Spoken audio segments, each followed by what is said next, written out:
Hello दोस्तों, तो cess का ये थर्ड एपिसोड है। तो आज के इस वीडियो में हम बात करने वाले हैं सैस के अंदर वेरिएबल्स के बारे में। तो अदर प्रोग्रामिंग लैंग्वेज की तरह सैस में हम वेरिएबल्स का यूज़ कर सकते हैं। जिनको नहीं पता वेरिएबल्स क्या होता है उनको मैं बता दूं कि वेरिएबल्स एक कंटेनर है जिसमें हम कोई भी वैल्यू असाइन करते हैं और उसे हम अलग अलग जगहों पर यूज़ कर सकते हैं। तो चलिए सैस में वेरिएबल्स का इस्तेमाल हम कैसे कर सकते हैं वो हम देख लेते हैं। तो सबसे पहले मैं यहाँ पे लाइव चला जाता हूँ और मैं अपना कंपाइलर को भी स्टार्ट कर देता हूँ। उसके लिए मैं अपने प्रोजेक्ट फोल्डर में आता हूँ और cmd टाइप करके यहाँ पे सिंपली लिखूंगा npm run watch। तो इससे हमारा जो कंपाइलर है सैस का वो चालू हो जाएगा। अब हम यहाँ पे कोई भी चेंज करेंगे, सैस में कोई भी चेंज करते हैं तो वो हमें सेव करते ही रिफ्लेक्ट हो जाएगा। जैसे कि मैं यहाँ पे रेड करूँ तो मुझे यहाँ पे ब्राउज़र में रेड कलर देखने को मिल जाएगा। सो अभी के लिए मैं इसे रिमूव कर देता हूँ क्योंकि इसकी ज़रूरत नहीं है मुझे। तो वेरिएबल का इस्तेमाल कैसे कर सकते हैं उसके लिए मुझे HTML में कुछ एलिमेंट्स क्रिएट करने पड़ेंगे। सो एलिमेंट बनाने के लिए मैं यहाँ पे लिखूंगा nav, जिसका क्लास मैं देना चाहता हूँ nav। उसके अंदर मैं देना चाहूँगा ul टैग, उसके अंदर मैं देना चाहूँगा li टैग और उसके अंदर मैं देना चाहूँगा एंकर टैग। इतना करने पे मैं अगर एंटर प्रेस करता हूँ तो मेरा HTML एलिमेंट अपने आप क्रिएट हो जाता है। तो यहाँ पे मैं हैश साइन दे देता हूँ और यहाँ पे मैं लिख देता हूँ होम। अब मैं एक काम करता हूँ, यही li टैग को मैं 3 बार क्रिएट कर देता हूँ। तो मैं सिंपली li, उसके अंदर a, सेम मैं यहाँ पे हैश दूंगा और यहाँ पे मैं लिखूंगा अबाउट अस। सेम मैं एक काम करता हूँ, इसे कॉपी पेस्ट कर लेता हूँ 2 बार। तीसरे वाले पे मैं दूंगा सर्विसेज और चौथे वाले पे मैं दूंगा कॉन्टैक्ट। ओके, नैव हो जाने के बाद मैं यहाँ पे एक सेक्शन टैग बनाऊंगा। तो मैं लिखूंगा सेक्शन, जिसका मैं क्लास देना चाहूंगा बैनर और उसके अंदर मैं चाहता हूँ एक हेडिंग टैग रहे h1 का। हेडिंग के अंदर मैं दूंगा पेज हेडिंग और h1 टैग के नीचे मैं एक पैराग्राफ टैग दे देता हूँ और एक डमी टेक्स्ट लिख देता हूँ यहाँ पे। तो लॉरेन 20 लिखने से 20 वर्ड्स का एक सेंटेंस बन जाएगा। ओके, नैव और सेक्शन के बीच में मैं थोड़ा गैप दे देता हूँ और लास्टली मैं एक और एलिमेंट बनाऊंगा, वो है फुटर, जिसका क्लास मैं दूंगा फुटर, जिसके अंदर मैं चाहता हूँ h3 टैग रहे। h3 टैग के अंदर मैं दूंगा फुटर हेडिंग और इसके नीचे मैं एक पैराग्राफ टैग दूंगा और उसमें मैं डमी टेक्स्ट दूंगा 10 वर्ड्स का। ओके, सो मैं इसे सेव करता हूँ। इतना हो जाता है हमारा HTML एलिमेंट के बारे में। तो अभी हमारा वेब पेज कुछ ऐसा दिख रहा है। अब हमें करना ये है कि हम कलर्स का यूज़ करेंगे। तो मान लेते हैं हमें एक कलर को बहुत बार बहुत जगह पे यूज़ करना है। तो CSS में हम ऐसा करते हैं कि जितना बार हमें कलर का इस्तेमाल करना उतना बार हम कलर को डिफाइन करते हैं। लेकिन सैस में हम एक वेरिएबल बनाएंगे, उसमें हम उस कलर को असाइन करेंगे और वही वेरिएबल हम हर जगह पे यूज़ करेंगे। और उसके लिए मैं अपने सैस फाइल को खोल लेता हूँ। मैं आपको याद दिलाने के लिए बता दूं कि हम CSS फाइल में कुछ भी नहीं लिखते हैं।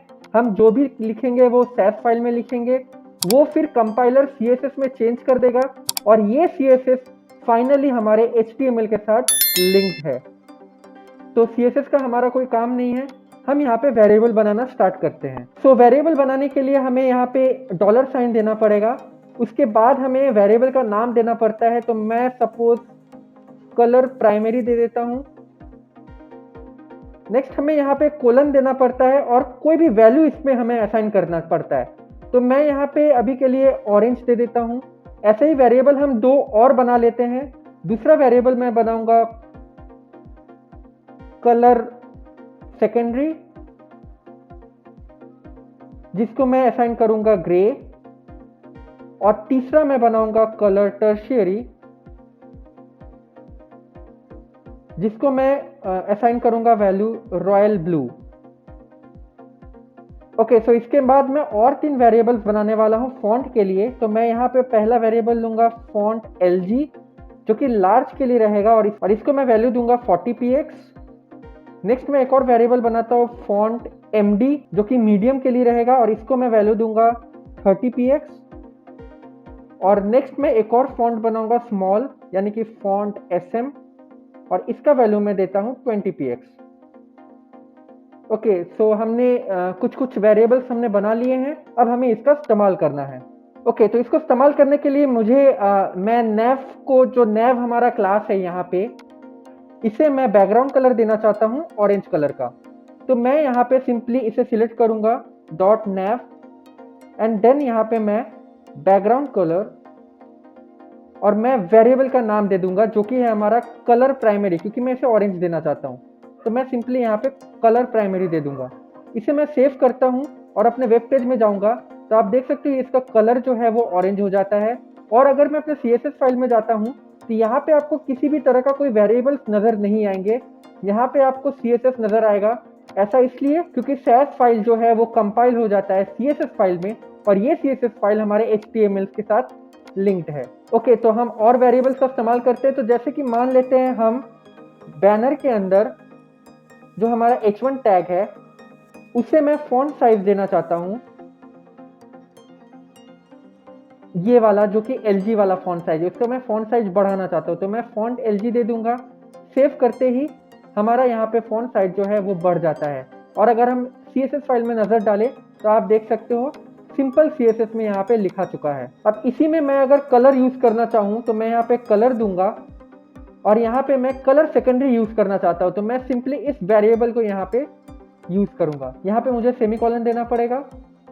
और अब हम इसे अगर सेव करके यहाँ पे नजर डालें तो आप देख सकते हो इसका कलर ग्रे हो गया, क्योंकि कलर एट्रीब्यूट में कलर सेकेंडरी दिया हुआ, और कलर सेकेंडरी जो है वो ग्रे वैल्यू से असाइन है। ओके, तो यहाँ पे मैं एक और CSS स्टाइल देना चाहता हूँ CSS के स्टाइल से, ताकि मैं आपको ये दिखा पाऊँ कि हमेशा वेरिएबल यूज करना जरूरी नहीं है। अगर हमारे पास वेरिएबल नहीं है तो हम CSS की तरह भी यहाँ पे लिख सकते हैं।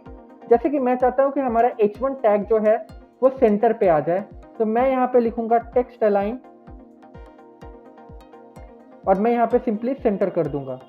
सेव करते हैं, यहाँ पे ये हमारा सेंटर पे आ जाता है। और CSS फाइल में अगर हम देखते हैं तो यहाँ पे सिंपल CSS लिखा हुआ है। तो चलिए हम कुछ और सिनेरियो देख लेते हैं। तो यहाँ पे मैं फुटर को सिलेक्ट करता हूँ, फुटर के अंदर जो हमारा H3 टैग है उसे सिलेक्ट करता हूँ, और यहाँ पे मैं फॉन्ट साइज जो है उसे मैं मीडियम करना चाहता हूँ। तो मैं यहाँ पे फॉन्ट साइज, और हम मीडियम वाले को इस्तेमाल करेंगे, तो मैं इसे इस वेरिएबल को कॉल करूंगा।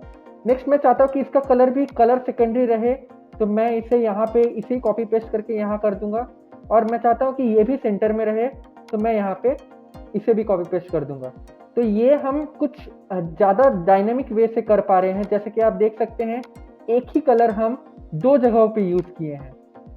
तो जैसे कि देख सकते हैं यहाँ पे ये काम करने लग चुका है। तो इससे और डायनामिक वे से काम होता है। जैसे कि अगर आपका कल रिक्वायरमेंट आया कि जितने भी ग्रे कलर है उन सबको ग्रीन कलर करना है, तो मैं यहाँ पे सिंपली ग्रीन कलर करूंगा, सेव करूंगा, सारे के सारे ग्रीन हो जाएंगे।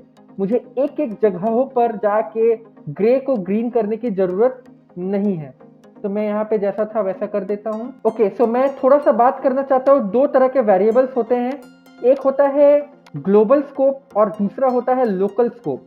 तो ये जो हमने क्रिएट किया है ये ग्लोबल स्कोप है, इसे हम कहीं भी कभी भी यूज कर सकते हैं। लेकिन अगर हम वेरिएबल कर्ली ब्रेसेस के अंदर बनाते हैं तो वो लोकल स्कोप हो जाता है। तो चलिए मैं आपको करके दिखाता हूँ। तो यहाँ पे इस कर्ली ब्रेसेस के अंदर मैं एक वेरिएबल बनाता हूँ। जैसे कि मान लेते हैं हम कलर सेकेंडरी वाला जो वेरिएबल है इसे यहाँ पे पुट कर देते हैं, और यहाँ पे मैं वैल्यू असाइन करता हूँ रेड।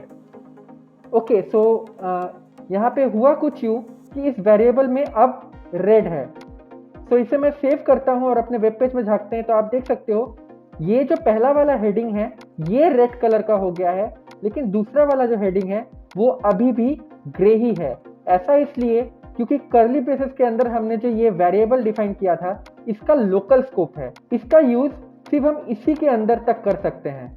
लेकिन यहाँ पे ऐसा कोई लोकल स्कोप वाला वेरिएबल नहीं है, इसलिए ये ग्लोबल स्कोप से ही वैल्यू को उठा रहा है। तो अगर मैं चाहता हूँ कि इसे ग्लोबल बना दूं तो इसका भी एक तरीका है। यहाँ पे हम एक्सक्लेमेशन मार्क देके इसे हम सिंपली ग्लोबल डिफाइन कर देंगे, और अब अगर हम इसे सेव करते हैं तो हमारा दोनों रेड कलर हो जाता है, क्योंकि अब ये जो लोकल वेरिएबल है ये अब लोकल नहीं रहा, ये अब ग्लोबल बन चुका है, क्योंकि हमने यहाँ पे ग्लोबल असाइन कर दिया है। ओके, सो रियल लाइफ में मैं आपको ये रिकमेंड नहीं करूंगा कि आप लोकल वेरिएबल बनाएं।